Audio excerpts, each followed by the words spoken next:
Hey guys, all right, welcome back to masterclass number 4 for how to dominate this challenge and utilize the first Phorm app as well as Team NH Fit coaching alongside of it. This call or this section of it is going to focus on building a recipe and the importance and hack of tracking ahead and how to do that and how to enter everything in order to give yourself a blueprint for success instead of trying to guess along the way. So I'm going to show you all those things here in just a second. I'm going to go ahead and share my phone screen to the computer so you guys can see me go through all of these pieces. All right. So when it comes to doing our recipe creation, this is really, really helpful for anybody that likes to create any kind of recipe. It doesn't have to be a quote unquote clean recipe. This can absolutely be, your favorite cookies. This can be a lasagna. This can be your favorite soups, stews. This can also be clean recipes, right? It can be whatever kind of recipe you want to make.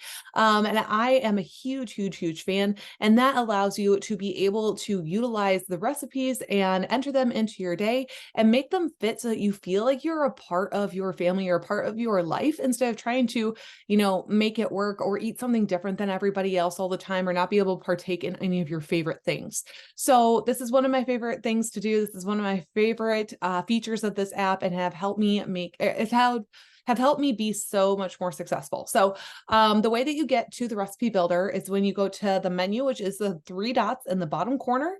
Then you're going to scroll down to My Foods, which is the one with the little shopping basket. Then you'll give it a second to load and it'll come up with anything that you've created, custom meals or recipes to this date.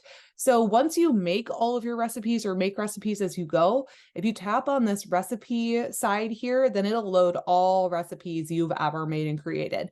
Clearly, I've made a lot. I make new recipes every single week for our group, as well as one per month for our newsletter. And I also have 4 cookbooks now.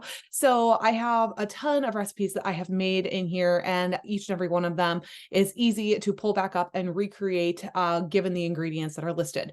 So now if you're going to create a new one, I'm going to create a simple chicken and veggies kind of meal. Maybe it's something you stir fry together or something like that, or one pan sheet bake kind of thing. I'm going to show you how it's going to be really easy to put this in here. So we're going to hit the plus sign in the top corner next to that P, and we're going to hit new recipe. Then we're going to go ahead and give it a name. So we're going to just call it 1, 2, 3 chicken, if I could spell it, and veggies. So that way it's easy for me to find because I have a lot of chicken recipes in here. So what you can do is you can either scan the packaging in by pressing the little scan barcode here, or if we exit out of that, we can search for things with the search menu. So since I'm going to choose a whole bunch of whole foods for this specific recipe, I'm just going to go ahead and search for things. So I'll go ahead and search for chicken breast, and it will come up here. Actually, you know what? It might be best to choose that raw chicken breast. You see how that pops up there? And then what I would suggest is go for the number of ounces. It's going to be a lot more accurate than choosing one breast because honestly, chickens all come in different sizes. So their breasts are all going to probably be different sizes. So your best bet is to use like ounces or cups, grams, that kind of thing.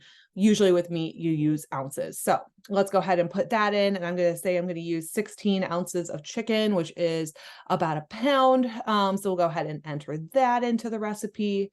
Then we're going to put in bell peppers.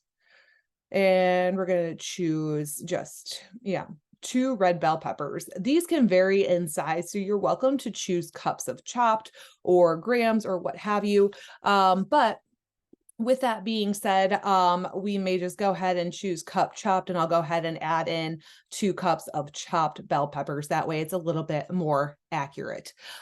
Next, we're going to add in some zucchini and do the same thing. So go down and choose the common zucchini. And then I'm going to go ahead and add in, we'll choose like cups of sliced, and I'll do 2 cups of sliced zucchini. Okay. Then I'm going to add in sweet potatoes. This actually sounds really delicious. I should make it. And then we can choose sweet potatoes, and I will choose once again, either cups or grams, but for our simplicity's sake, I'll go ahead and choose cups, and I'll choose 2 cups to keep that simple. Then last but not least, I'm going to add in some extra virgin olive oil for my drizzle so that when I bake it or saute it or whatever you're doing with it, it, cooks up easily and nicely. And we want to make sure that we're tracking those oils, tracking those dressings, that kind of thing. So when we come out of here, we'll see the total of everything for the whole meal added up at the top. Now, the really helpful piece is that you're likely going to have more than one serving, right? Maybe you have 12 cookies, maybe you have 5 cups of soup, whatever that looks like. So then we're going to tap up on this and say you're going to feed your family of 4. You're all going to eat the same meal. Maybe that's the case. You can see when you split all of this into 4 that it's going to add up to this 318 calories, 29 protein, 28 carb, 10 fat, and 5 fiber per serving. So if you like the way this looks, you're whipping it together and putting it in the oven. All you have to do is press save.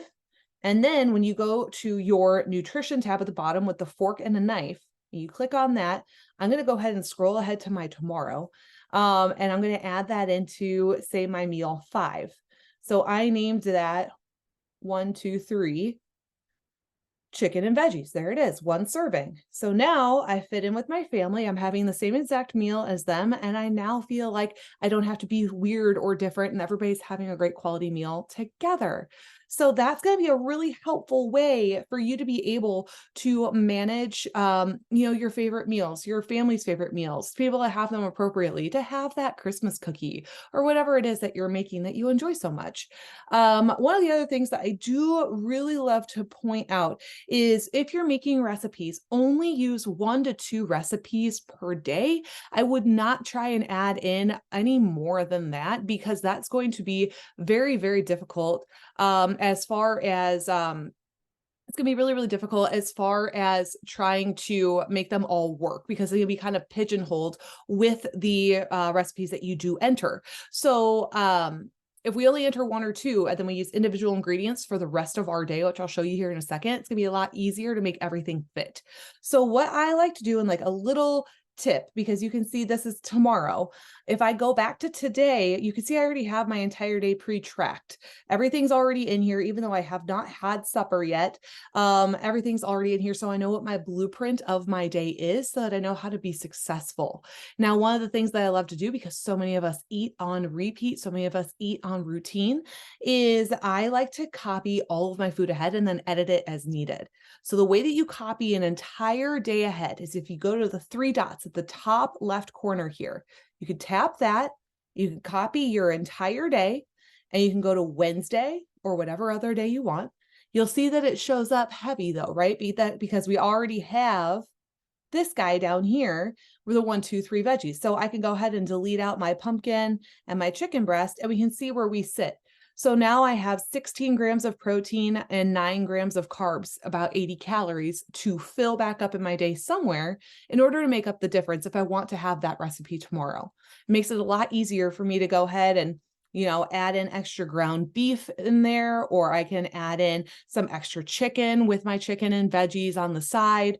I can add in a little bit of extra, protein shake or half of a scoop of level 1. All of those things are going to help me hit that goal by the end of that day. But this is going to be a really essential way for you to be able to stay on track and to make the best progress possible. So if you guys have any questions on making a recipe, tracking ahead, how to make food entries, anything like that, please do reach out and ask us anytime. Otherwise, play around with this and let's see what you can get cooking. So have a good one, and I'll talk to you guys later.